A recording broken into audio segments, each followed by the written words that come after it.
स्वामी समर्थांची खरी सेवा कशी करावी प्रत्येक भक्ताने एकदा तरी ऐकलंच पाहिजे। तुम्हाला वाटतं का की फक्त आरती, पूजा आणि अगरबत्ती लावणं म्हणजे स्वामी समर्थांची सेवा आहे? जर होय तर हा व्हिडिओ शेवटपर्यंत नक्की पहा, कारण स्वामींना सर्वात प्रिय असणारी सेवा कदाचित तुम्ही अजून केलीच नसेल। पहिला आहे श्रद्धेने नामस्मरण। दररोज मनापासून श्री स्वामी समर्थ या नामाचा जप करणे ही सेवेची मजबूत सुरुवात आहे। दुसरा आहे प्रामाणिकपणा। सत्य आणि प्रामाणिकपणे जीवन जगलं पाहिजे। खोटेपणा, फसवणूक आणि अन्याय टाळून प्रामाणिकपणे जगणे हे देखील एक सेवाच आहे। तिसरा आहे गरजूंना मदत करणे।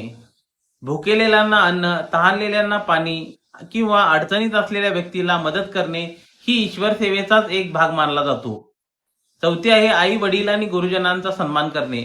घरातील वडीलधाऱ्यांना आदर करणे आणि त्यांची सेवा करणे हेही आध्यात्मिक आचरणाचा महत्वाचा भाग आहे।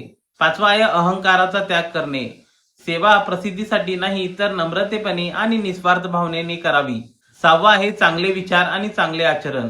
राग, मत्सर आणि द्वेष निर्माण करून प्रेम, संयम आणि क्षमा वाढवण्याचा प्रयत्न करणे। स्वामी समर्थांची खरी सेवा ही केवळ मंदिरापुरती मर्यादित नसते, ती आपल्या विचारात, वागण्यात आणि इतरांशी केलेल्या प्रेमळ व्यवहारात दिसून येते। तुम्हाला यापैकी कोणती सेवा सर्वात महत्वाची वाटते कमेंटमध्ये नक्की सांगा आणि अशाच आध्यात्मिक विषयांसाठी चॅनलला सबस्क्राईब करा।